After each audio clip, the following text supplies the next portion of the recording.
ಮೊನ್ನೆ ಬೂದಿಕೋಟೆ ಹೋಬಳಿಯಲ್ಲಿ ಯಾರೋ ಒಬ್ಬ ಕಾಂಗ್ರೆಸ್ ಮುಖಂಡರು ನಾವು ಮುಂದೆ ಇದೆ ಕುಸಲು ಪಂಡಗ ಅಂತಕ್ಕಂಥ ಮಾತನ್ನು ಹೇಳಿದ್ದಾರೆ.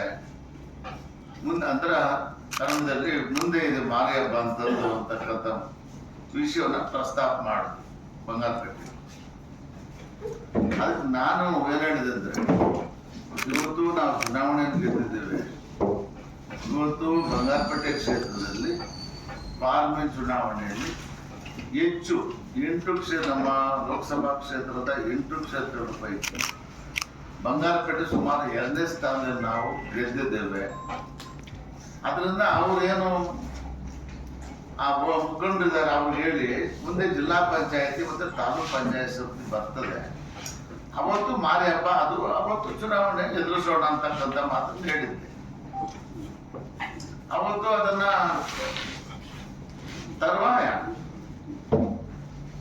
ಈಗಿನ ನಮ್ಮ ಹಾಲಿ ಶಾಸನ ಆಗಿರ್ತಕ್ಕಂಥ ಸನ್ಮಾನ್ಯ ಎಸ್.ಎನ್. ನಾರಾಯಣ ಸ್ವಾಮಿ ಅವರು ಕೆಂಪೇಗೌಡರ ಜಯಂತಿ ನಾವು ಹೋದ ತಿಂಗಳ 27ನೇ ತಾರೀಕು ಆಚರಣೆ ಮಾಡಿದ್ರು. ಸರ್ಕಾರಿ ಆದೇಶ ಪ್ರಕಾರವಾಗಿ ಸರ್ಕಾರಿ ಕಾರ್ಯಕ್ರಮ ಪ್ರಕಾರ ಮಾಡಿದ್ರು.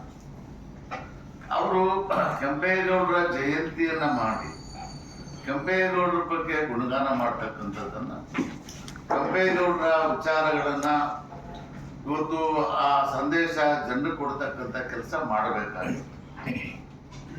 ಅವರು ಕೆಲವು ಶಬ್ದಗಳನ್ನು ಮಾಡಿದ್ದಾರೆ, ಧೈರ್ಯ ಇರಬೇಕು ಅಂತಕ್ಕಂಥ ಶಬ್ದ.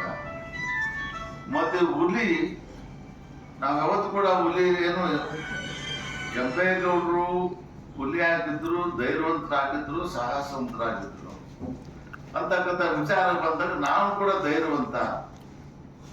ಇವತ್ತು ನಾವು ಬಿಜೆಪಿಯವರು ಅವ್ರು ವಿನಾಕಾರಣವಾಗಿ ನಮ್ಮೆಲ್ಲ ಕೂಡ ಆರೋಪ ಮಾಡ್ತಾರೆ. ಏನೇನು ಕೆಲವು ವಿಷಯಗಳನ್ನು ನಿಮ್ಗೆ ತರಲಿಕ್ಕೆ ಬಯಸ್ತೇನೆ. ನಾನು ಕಾಂಗ್ರೆಸ್ಸು ಒಕ್ಕಲಿಗರ ವಿರೋಧಿ ಅಲ್ಲ ಅಂತಕ್ಕಂಥ ಶಬ್ದವನ್ನು ಉಪಯೋಗಿಸಿದ್ರು. ಒಕ್ಕಲಿಗರಿಗೆ ಹಿಂದಿನ ಶಾಸಕರಾಗಿರ್ತಕ್ಕಂಥ ಎ ಚಿನ್ನಪ್ಪನವರಾಗ್ಬೋದು, ವೆಂಕಟಮುನಿಯಪ್ಪನವರಾಗ್ಬೋದು, ಎಂ ನಾರಾಯಣ ಸ್ವಾಮಿ ಅವರು ಏನು ಮಾಡಲಿಲ್ಲ ಅಂತಕ್ಕಂಥ ಶಬ್ದವನ್ನು ಉಪಯೋಗಿಸಿ, ಮೂರನೇದಾಗಿ ಹೇಳಿದ್ದಾರೆ ಎಂ ನಾರಾಯಣ ಸ್ವಾಮಿ ಅವರು ಸುಮಾರು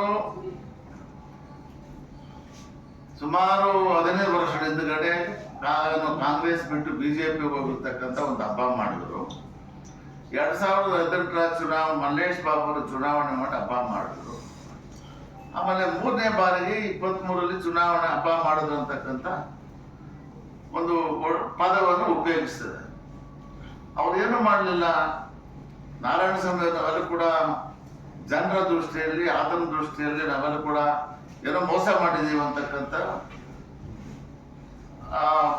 ವಿಷಯವನ್ನ ಪ್ರಸ್ತಾಪ ಮಾಡಿ ಜನರಿಗೆ ಗೊಂದಲವನ್ನು ಉಂಟು ಮಾಡ್ತಕ್ಕಂಥ, ಜನರ ಮೇಲೆ ಅವಿಶ್ವಾಸವನ್ನು ನಮ್ಮ ಮೇಲೆ ಬರ್ತಕ್ಕಂಥ ಕೆಲಸ ಮಾಡ್ತಾರೆ. ನಾನು ಅದಕ್ಕೆ ಏನು ಪ್ರಯತ್ನ ಮಾಡಿದೆ ಅಂದ್ರೆ, ನಮ್ಮ ಮಲ್ಲೇಶ್ ಬಾಬು ಅವರ ಒಂದು ಸನ್ಮಾನ ಕಾರ್ಯಕ್ರಮದಲ್ಲಿ ನಮ್ಮ ಬಂಗಾರಪೇಟೆಯಲ್ಲಿ ನಾನು ಹೇಳಿದೆ, ಇವತ್ತು ಕೆಲವು ಅವರ ವಿನಾಕಾರಣವಾಗಿ ತಪ್ಪು ಅರ್ಥವನ್ನು ಮಾಡಿಕೊಂಡು ನಾನು ಯಾವುದೋ ಆರೋಪ ಮಾಡಿರ್ಲಿಲ್ವೋ. ಇವತ್ತು ನಾನು SN ಸಿಟಿ ಬಗ್ಗೆ ನಾನು ಆರೋಪ ಮಾಡಿರಲಿಲ್ಲ. ಯಾವತ್ತು ಅಂದರೆ ಮಲ್ಲೇಶ್ ಬಾಬು ಅವರ ಸನ್ಮಾನ ದಿವಸ ಇವತ್ತು ನಮ್ಮ SN ನಾರಾಯಣ ಸ್ವಾಮಿ ಅವರು ನಮ್ಮನ್ನು ಆರೋಪ ಮಾಡಿದ್ದಾರೆ. ಅವ್ರ ನಿಜ ಗುಣ ಏನು ಅಂತಕ್ಕಂಥದ್ದನ್ನು ಹಿಂದೆ ಜನಕ್ಕೆ ಗೊತ್ತಿದೆ. ಇವತ್ತು ಯಾರ್ಯಾರ ಕಾಲದಲ್ಲಿ ಏನೇನು ಆಯ್ತು ಅಂತಕ್ಕಂಥದ್ದನ್ನು ನಾನು ಹೇಳಿಕ್ ಬಯಸ್ತೇನೆ.